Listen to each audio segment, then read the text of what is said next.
Hello viewers, this is Health Now Show, your health friend. With me, Jane Kariuki. I'm so delighted to welcome you to this show that really looks at all aspects of your life pertaining your health.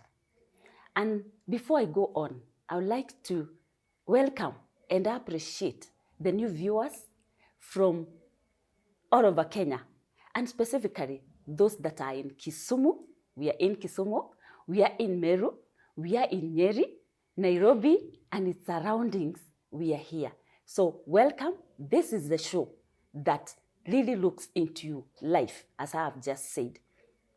And for this episode and the few coming episodes up as we go along this month of June, we are focusing on a very important day. The day when we bring awareness on the issues of the elderly. This month of June, we are having to mark the World Elderly Abuse Awareness Day, which is on the 15th of this month.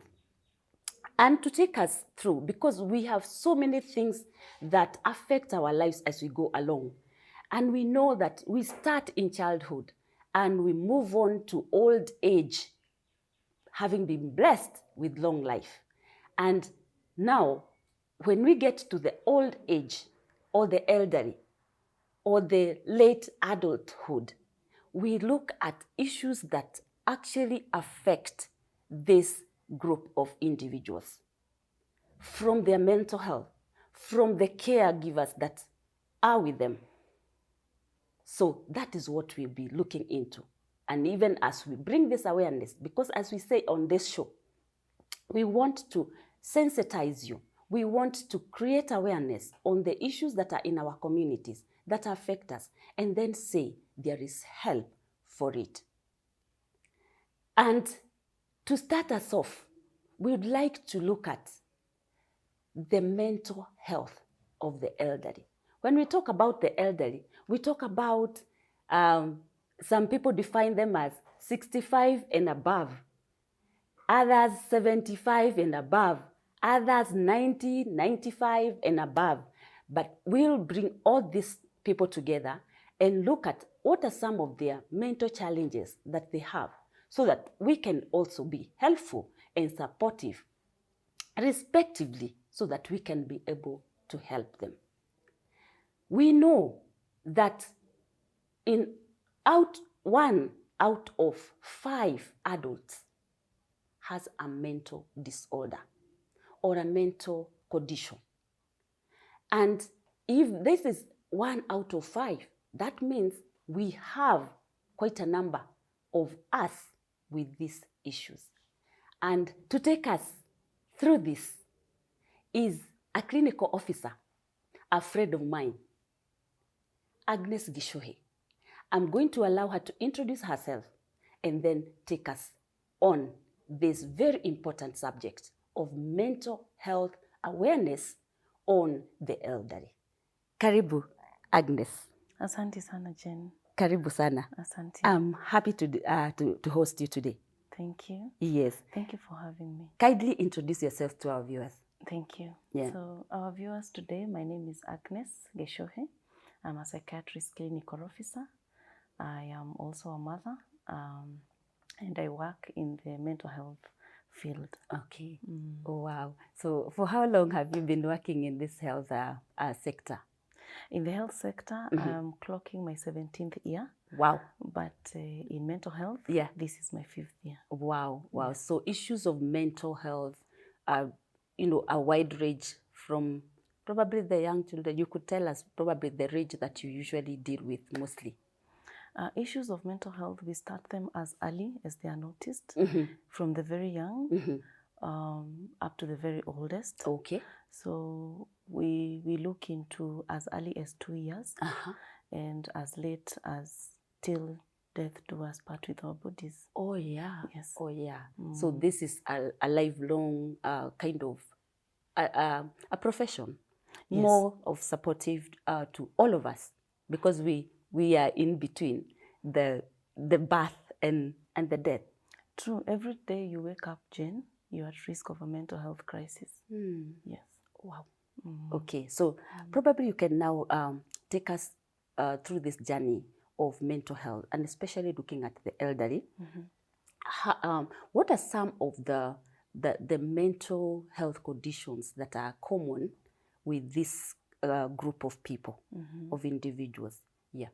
Is they're the very most common for the elderly. Yeah. And as you mentioned, we are not able to really have a clear cut who is old. But from WHO reporting, they actually classify mental health for the elderly from age 60. Others classify from age 65. So today we'll be discussing, let's put it at age 60, so that we capture even retirement. So the very most common that you and I have come across and in the community is what we call dementia. And there is also delirium. They also suffer from depression. They also struggle with anxiety. And let us also remember those people who've been having bipolar disorder, schizophrenia disorder in their early years, as they progressively get old, they go together with the disease, since these are chronic diseases. So, but the very most common are the ones that I've mentioned. Okay. Yes. We will go to each one of them. Yes. So that our viewers can be able to look at that and even see what are some of the symptoms that probably they can look out for if they have somebody who is with them in the community, in our own houses, because I'm sure there are some watching us today that are having some 60 plus in their houses, in our houses, and there are some things that we can be able to relate with in terms of what you're going to say. Kindly unpack. Yes. Unpack some of those areas, for us. For us, yeah. We'll go ahead and discuss now dementia. Yeah. Because it is the most common, it is the most understood by every other. One, I would want to say dementia is a mental health condition that starts with age, but it can also affect people of young age. So it presents with the loss of memory. That's the most common symptom. Then as it progresses, the client can start becoming confused. They are not oriented. They start claiming that either they've lost an item or somebody has stolen an item. They also present with a lot of agitation, irritability. They can also present with a depressed mood. They are looking sad all through. They are complaining. They are saying they are not taken care of. When they are needed to transact their business in the bank, they have forgotten their signature. They are not able to really comprehend activities at home. These in early stages before this is noticed, there is normally a lot of confusion and in the family. And people, the family members are not able to accommodate these the person, the patient. They are not able to understand why they are behaving the way they are behaving. And Jane, for early stages, you'll hear family members saying he's just losing memory because of age. But it is important to know that there are different there are different categories of dementia. The most common one is Alzheimer's, Alzheimer's disease, that is known to be hereditary. Some of the Alzheimer's disease, the causes are not known, but the major one is inheritance, which runs from through the family. The other one is called vascular dementia, that is brought about by high blood pressures or vascular issues. The vessels in the brain, when they have issues, so they can cause an effect on the memory, the concentration, the understanding, the thinking, the very higher center that we all rely on as human beings. Then there is the ones that causes bodies to grow inside the brain. We are using this so that our viewers can understand. So that we are not very medical. there are bodies that grow inside the brain, and maybe when a CT scan is done, Yeah. the things are seen in the brain and they are growing. Yes. They really inhibit the higher center, the thinking ability, the memory, but all of them, most of the time, they will present the same. Okay. Now, dementia and delirium are very related. Okay. Okay. But the difference would be delirium, you'll find that it is short, it occurs in a very short period. Yeah. And most of the time, there is an underlying disease. Okay. For example, the sugars have gone very high, or For they've the gone diabetes, very low. Yes, for the diabetics, yeah. diabetes. Yeah. Or the hypertensive, if the blood pressure goes very high. Yeah. Or when you're looking at the chemicals in the body, Yeah. you realize the electrolytes, the chemicals that facilitate movement of nutrients in the body. Yes. Either they're elevated, and this patient will be well, then all of a sudden they go into confusion, Okay. agitation, a depressed mood, Yeah. or they present with a lot of anxiety, or a patient who's just from surgery, and they will present with all this. They can start seeing things that others are not able to see. Okay. They can start hearing voices that others are not able to see. These and dementia, the symptoms are the same. Okay. But the difference is the time period. Okay. For dementia, it's protracted, it's progressive. It's progressive and takes a long time. You'll hear there's a history of maybe 3 to 4 years of slow memory loss. Okay. You can't remember where you placed your keys. You look at them, you can't remember where you placed your phone, like that. But for delirium, it is sudden onset. Okay. Yes. Now, I'm imagining that I can forget my phone. Yes. And where I am. So probably sometimes I will call it. So where is that? Yeah. We need to consider the period, or the frequency of forgetting. Okay. If it is way too much, every other time you really can't find where you placed other things. Yeah. It does happen. Yes. It is normal to forget. Yeah. But again, is it now again affecting your way of living? Is it getting out of hand? Yes. Yeah, because I've seen some elderly people. Yes. They are holding a knife, or and they're looking for it. Yes. And they walk around the house looking for the knife, and they're holding it. Yes. Yeah. Yeah. Those are some of the things a family member can be able to pick. And in early stages, it is very well managed.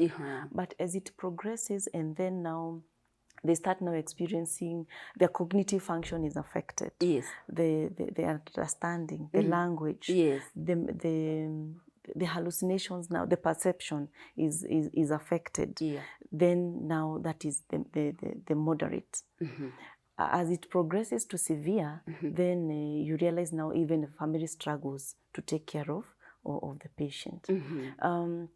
What also Jenna would want to mention is that there is a lot of confusion in the community that because the way we are saying it is because of age, we think this disease should not be taken to the hospital. But it is important for us to know that there is help. Yes. There is help. Yeah. There are support groups that can be able to take these family members through and see how best to take care of their kin. Okay. Yes. All right. So delirium, we have looked at it. Yes. Dementia, we have looked at it. Yes. We go to the next one. Let's go to depression. Jenny. Okay. Okay. Depression is a learned helplessness by the brain. That I am not. I think you can say that again. You can say that again. Yes. Yes. It is learned helplessness by the brain. One of the symptoms, we say key symptoms are two. Okay. One, loss of interest in things that one used to enjoy doing. The other one is low moods or sadness. Okay. What people say, I feel depressed. Unfortunately, in our African mother tongue language, yes, we are not able to have those nice words we can use yes, to describe our mood. Some say I'm bored, some say I'm tired. But when you dig deeper, yeah, it is a sad mood. Okay. And for our old parents, they are not able to express themselves because they have not been raised knowing how to express themselves. That is one. Two, our language does not allow us room for the various description of our moods. And again, why should I bother people anyway? I am not functional. The other symptom could be loss of appetite or a very high appetite. They eat a lot, or they eat very little. They don't have appetite. Yes. The other one, Jane, is a lack of sleep. Okay. Complete deprivation of sleep or sleeping in excess. The other one would be lack of concentration. You're having a conversation, but you lose them. They are no longer interested. They want to stay alone. They want to avoid those meetings, those congregations. They want to avoid. Again, self-harm. Our old people really attempt suicide many times. Kindly. They attempt suicide many times. They contemplate about it.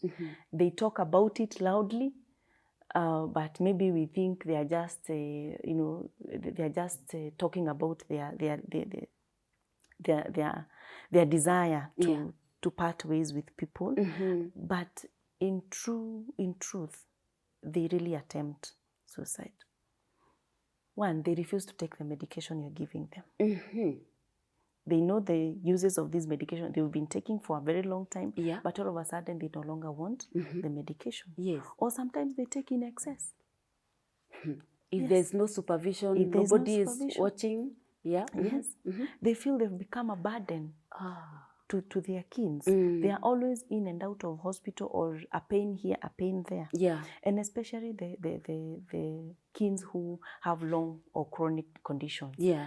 The arthritis, which is very painful, pain every other day. Yes. It can predispose one to depression. Yes. Another risk of depression is the family wrangles, the confusion that comes in the family where people now start arguing and there's disagreement.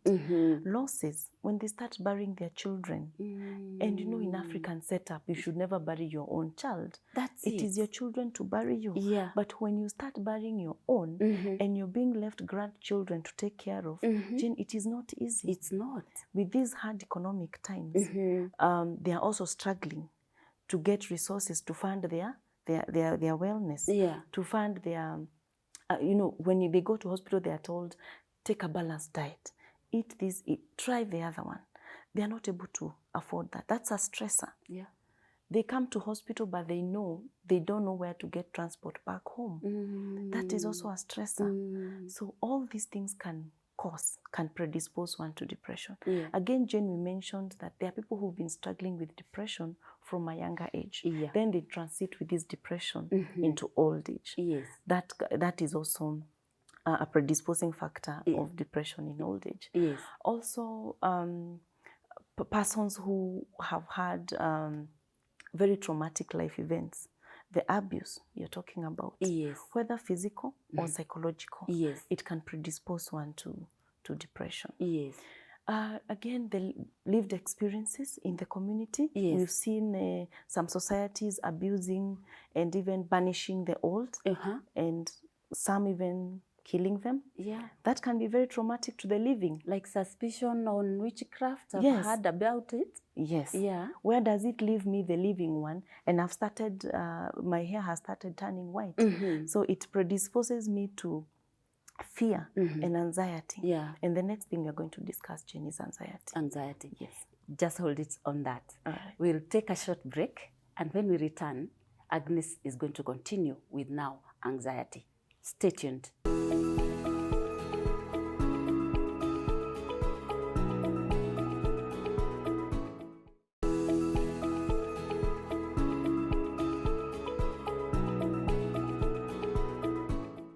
Welcome back, my viewer.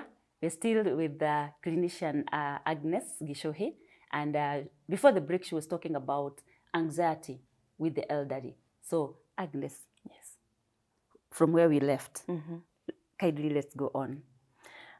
Let's revisit the bit that we left about depression. Yes. Depression can coexist with anxiety. And most of the times it does. Because you really don't understand why you're not doing the things the way you used to do. And you're tired most of the time. You Yeah. have lost interest. Yes. You're not motivated. Yes. So it can coexist with anxiety. Yes. Anxiety can also coexist with every other medical condition that one is struggling with. Because the old, the disease is not getting better. Yeah. And they are being told with age, this is common. And nobody wants to get old with a disease or in sickness. You want to be okay. Even if you're aging, you still want to be okay. Yeah. So you get anxious, you don't know what Daktari will say the next time you visit the hospital. Yeah. When you're checking the blood pressure for this client, Yeah. they are very anxious to see whether it is a bit different. Maybe they have really worked hard back at home to stabilize the diet, to improve the living styles, and they become very anxious. So what is anxiety? Anxiety is that feeling of restlessness. You're not settled. Yeah. You become fidgety. The heart beats much faster and you're aware of your heartbeat. The palpitations. Yes, the palpitations. You can actually sense your heart is beating naturally. We should not notice that our hearts are beating. Yes. But at that point in time, you appreciate your heartbeat, and it is in phases. It's goes on, then it stops. It fades away. Then after some time, it reoccurs. But that is very different from a heart condition. A heart condition, you'll have the pulsation or the awareness of the heartbeat all through. Yeah. And especially when you have physical exercises or you engage yourself physically, Yes. you will feel the heartbeat now has become more pronounced. Yes. But for anxiety, Yes. it is in intervals and you can tell that it is coming. Then it beats very fast, then it tones down. At that point, there is sweating, there could be tremors, you shake, you become very restless. Some even become confused and they even go into a panic attack, Jane. So with all these, combined with the medical issue that the elderly are facing, and the environment they are. Remember, the nest is empty. It is empty. It is empty. The nest is, they are alone. They don't have somebody to distract their thoughts. Yes. So they can go on and on and on and on. Yes. And so, Jane, when we are saying that the elderly need to be looked into, it is because of all these combined and comorbidities that they really struggle with. Yes. So anxiety is a very common condition in the elderly. Okay. Whether sometimes it is noticed, but most of the time it goes unnoticed. I was being told by somebody that the spouse trembles a lot, some at intervals, and that is what you're talking about. That I hear you as you say that, and now I remember that anatetemeka sana sana sana.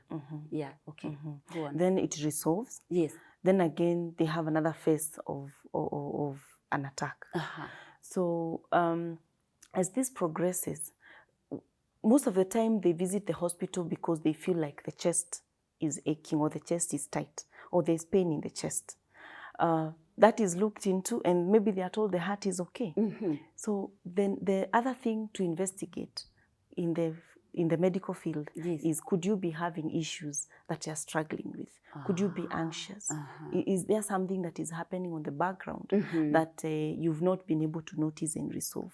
So anxiety can be brought about by, as we mentioned, other conditions, other medical conditions. The medications that these elderly are taking can cause anxiety.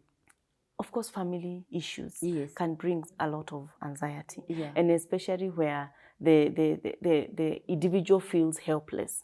They are not able to help the situation or to make resolve of the situation.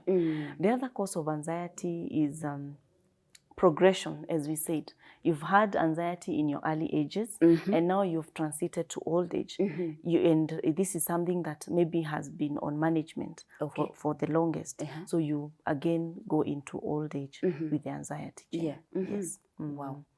Agnes, this is good stuff. Yes. Let us now look at what are some of the symptoms. You've mentioned quite a lot of them, but probably main symptoms that we can, as the communities, as caregivers. Yes. What are some of the symptoms that we can look out for? when we have this elderly in our homes and in the community? Thank you very much. I think we will classify them into two. Okay. One, we can classify them as mood. Okay. And the other one, we can classify it as psychosis. Okay. So there could be a change of mood in this person. Either they are extremely joyous, very high, very happy, manic, very happy, very happy. Yes. Or they are very low, very low moods, very sad, hopelessness, feelings of worthlessness. They are mentioning that, you know, I would rather be the one who died than that child. I would rather not live again. You know, I'm bothering you so much. Those are some of the mood aspects that we would want to identify. When this person now starts going that direction, or this disease is really bothering me for a long time, why can't I just go? The other aspect is the psychosis. Psychosis is whereby there is change in perception, the way we perceive things. What we see, they will start seeing things that we are not able to see. They say there are people in the room, but you can't see them, Jane. Natafuta naangalia. Hakuna. Hakuna. That's what we call visual hallucinations. Then there is the auditory, what you hear. They might be hearing people calling them, and especially the people who have gone ahead of them. Those people who have died. Yes, those who have died. They will say, maybe Fulani is calling me, and yet that person already died. Or they can claim that there's somebody who is talking to them and telling them that you've done 1, 2, 3, Jane, and we are in the same house with you. But I can tell you, somebody is telling me about you. So those are the auditory hallucinations. The other one is the taste. Sometimes they can take food and they tell you this food tastes soil or ash. Na vile nimejipanga kukupikia. Exactly. They can claim the food has a different taste, or the food is oversalted. Or undersalted. The other one is smell. They can claim either they are smelling bad or something is smelling bad in the house or in the environment, and for sure you can't sense it and you're in the same environment. The other one, Jane, is touch. They will claim maybe there's something crippling on their skin, or there's something moving within in their body, but you can't see what it is, or something is pricking them or biting them. And I can imagine they can insist that it is actually there. It is actually there. But let us separate. There is the tingling sensation of the fingertips for the diabetic and the hypertensive and the alcoholics. On the fingertips. Tingling sensation. That is not hallucination. Tell us. That is not hallucination. So let us separate. That the hallucination we are talking about is either things crawling on the skin, or things pricking them everywhere. It is not isolated in one place. Then they can get delusional. They start believing maybe they are somebody different, or they become very religious. They say maybe they are God, they are the prophet. Something that was not there before, so that we don't confuse people. You can be a prophet, appointed prophet. But this one who wakes up in the morning and claims that here I am. And you can see again the things that they are doing is not according to what we know a prophet does.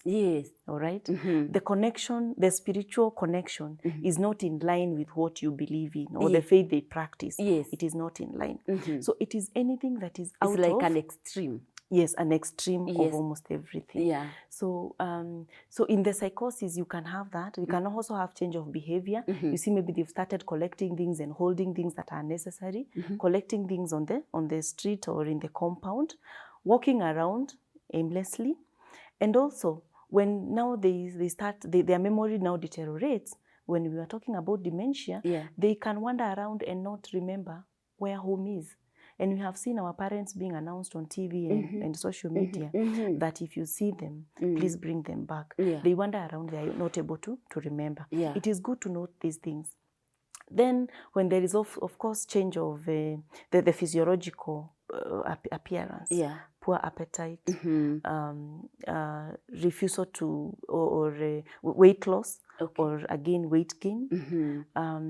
Again in behavior, you realize they might start refusing to take a shower, self-care. Yeah. They don't want to brush their teeth and they used to. They don't want to take a shower. And if they do, it is just touching or just pouring water on themselves. Then they walk out and they say they are okay. Negativism, Jane, Yeah. you tell them, let's go to church. Yes. They don't want to leave the house. Yes. You tell them, maybe you're in a congregation, you tell them to sit, they want to stand. You tell them to stand, they want to sit. Negativism. Yes. I think that one, Agnes, you can repeat. So it's a scenario where they are not able to take up instructions. Okay. They are not able to take up instructions. Yes. They are not able to comprehend what you're saying. Okay. So you are in a conversation, or you want them to sit on another seat, and they don't want to move. Okay. They don't and I want to guess move. it can be very frustrating for the caregivers. It is. And, It is, Jen. yeah. It is a struggle, and especially even taking them to hospital. They say they are not sick. They say they are not ready to go anywhere. Yeah. They are not ready to prepare. Yeah. And it becomes very difficult to prepare them and take them to hospital. Sometimes we give them appointments. You tell the caregiver, please bring your client at 9. Yes. They tell you, Daktari, no. Let us come at 12 or thereabout. Because the process of getting them ready Yes. is very protracted. Even getting them to the car. Now, getting them out of the car to come to the hospital, it becomes very Na protracted. amefikishwa kwa hospitali. Amefikishwa hospitali. Anakatalia ndani. Yes. So it is not easy for the caregivers, and we understand, but we are always there for them. Yes. So that we can give them advice on how to work with them, and also self-care for themselves, for the caregivers, because it can be very torturing to see your parent not recognize you, Jane, that they cannot remember who you are. It is not easy. It's not. But we work with them. We help also the patient or the client to have a quality life. Even if they have this condition, we assist them to walk that journey with ease. Wow. Yes. So let us now go to some of the medical interventions for this for our elderly people. Yes. Thank you very much, Jane. When we look into the medical intervention, one, we want to see, is there an underlying disease already that is existing? Then from there we progress to what is the change of behavior? Okay. Where are we? Yes. Which disease is this? So we take a history. Okay. We are able to classify the patient where they are. And when we finalize a diagnosis, we are able to identify what medication can we give. Yes. There are various categories. Yes. And we'll still classify them the way we have done with the symptoms. Okay. So if it is the mood, yes, we treat the mood. Okay. If it is the psychosis, we treat the psychosis. Yes. And of course, we involve other professionals. Yes. Now, it is a combined effort. Okay. Jen, in this effort, we need somebody who has done psychiatry. Okay. So that they're able to treat Agnes is the there. medication. Yes. Agnes is there. We need a physician if they have an underlying condition, an underlying medical condition. Oh, yes. So we partner with a physician. Okay. We need to partner with a counseling psychologist. Jen is here. Jen is here. Yes. We support them emotionally and psychologically. Yes. Especially the caregiver. And even this client, during the early ages, you are able to work with them. Yes. We also need a physiotherapist. Because remember, with age, we've said from 60 all the way. Yes. So you could be struggling with physical disabilities. Yes. So a physiotherapist comes in to help them become more mobile and remain active. And also train them what to do back at home in their own comfort of their home. Because again, we have said, they become very resistant living home. And it's also cumbersome for the family to transport them every now and then. Yes. So they are trained on the things to do back at home. Yes. We also have support groups for caregivers who are taking care of the elderly, and especially more so dementia. But I hope now we are going to integrate all medical or all mental illnesses of the old, so that even if my kin is struggling with a schizophrenia that is protracted way back, I'm able to belong into a group that can help me be able to probably understand. Specifically for schizophrenia. Yes, all combined. I would think combined is good, because old age comes as a package on its own, without a mental illness. Old age is a struggle on its own. Yes. Yes. Yeah. Okay. So if we are able to combine, because we might not be able to separate so much the old ones, if we can have a combined way of having support groups for people who are taking care of the old, Yes. then they can be able to be educated. Okay. Yes. So the medication that the elderly are given, what would you say about them? Sometimes, like I remember you said, some overdo it because probably there's no supervision. Yes. Some underdo it or completely off, and that I would imagine it would also have an impact on the health. Yes. Probably you can say something about it. Medication, you realize now at this point in time, they are on various regimens because of the various conditions they are struggling with. Yes. Then you'll find a client has almost 5 conditions they are struggling with. And of course, the medication is quite a load. Yes. So what happens is the caregiver is supposed to take charge of medication. Because then even finishing a dose of amoxicillin, me and you, it is a struggle. Ukisikia vizuri kidogo, unaachana nayo. Exactly. Which is wrong. It is very wrong. But we need now a caregiver who will be able to encourage the client on a daily basis to take medication. It is also important to talk to your daktari that, hey, the combination of medicine, we have clinical pharmacists who really assist us to see, are we overdoing on the treatment? Yes. So all these things are balanced such that we don't overtreat the patient and we also don't undertreat. Yes. And when we are combining all these medications, we are able to see, to go to a safe space with these medications. So that, one, we identify, are these drugs compatible with the other conditions they are struggling with? Is there drug interaction with the other medications that they are using? So at that point, we are able to pick the right medication for each and every person. There is no one standard way of treating an individual. Everything is customized according to that individual. Because we weigh differently, our bodies respond differently. So as we walk that journey, we are able to identify what drug is best for who. Yes. Yes. There's a group of the elderly that are staying alone, and they're having the regimen of the medication, and they don't have anyone to supervise them. What can be done so that they can still take their medication as instructed, and they are alone, they don't know who to go to? How can they be assisted? I would recommend from my space that from the chemist where they purchase these drugs from, or the facility they pick these drugs from. Maybe they are given for 1 week or for 2 weeks. Then there is a pill box where they can be placed for Monday, Tuesday, Wednesday, like that. And even the blister packs can be cut around and placed in those pill boxes. There are pill boxes for 1 week, there are pill boxes for 2 weeks. So that it now kind of shows you take this one, this day, this time. Okay. There are pill boxes that are even separated for morning and evening in one box.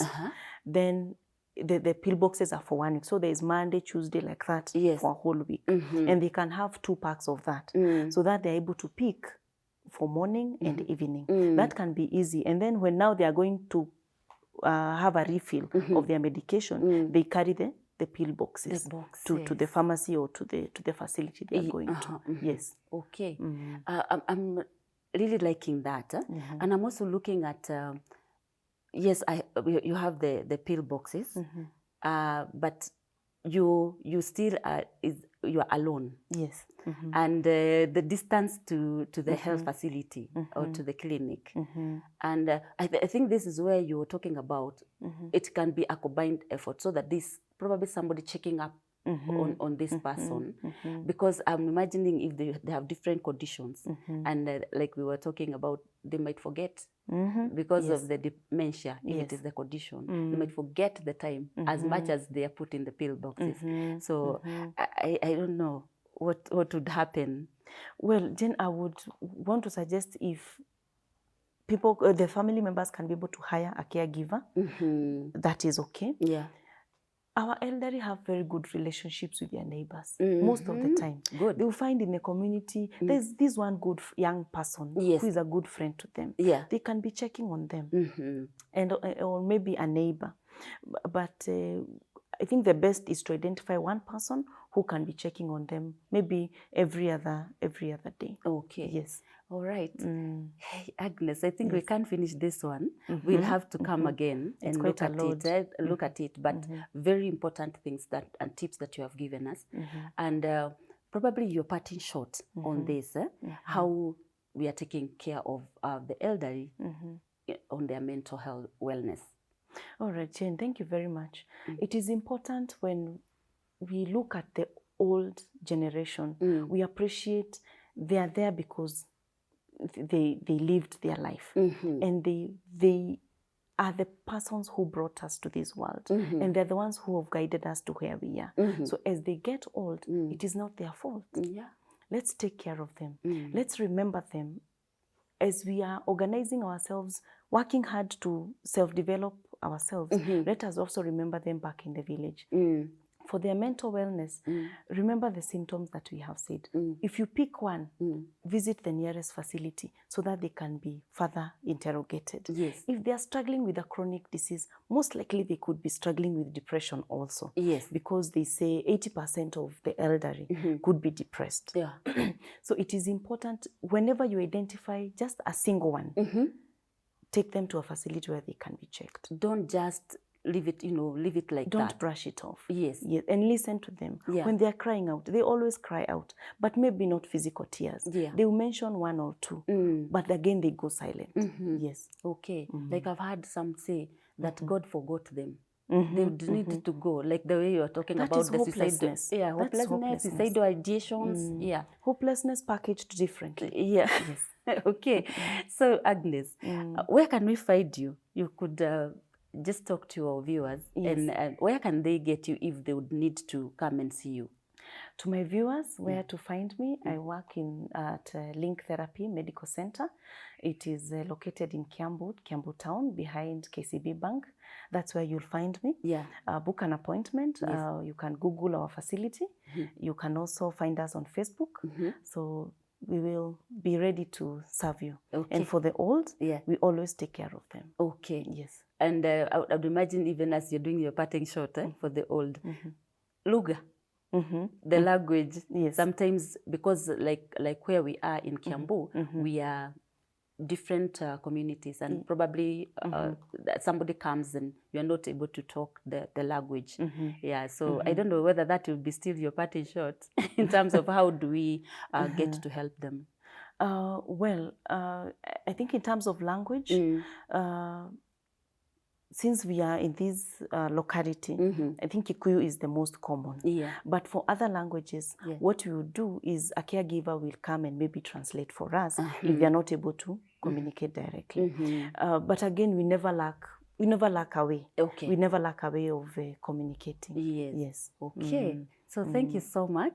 I'm so happy. I want to believe that our viewers have also picked one or two things in terms of how we can take care of our elderly. And thank you so much. I'll invite you again. Thank you very much. Hatujamaliza. Sure.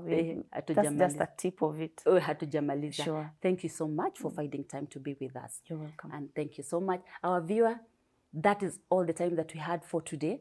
And I'm looking forward to having more other times together on this Health Now show, and especially this month of June, looking at our elderly, and so that we can be able to be more helpful, more respectful, and put all our attention on them, because they cared for us at a particular time. We need to give back and help them. Thank you so much. See you next time.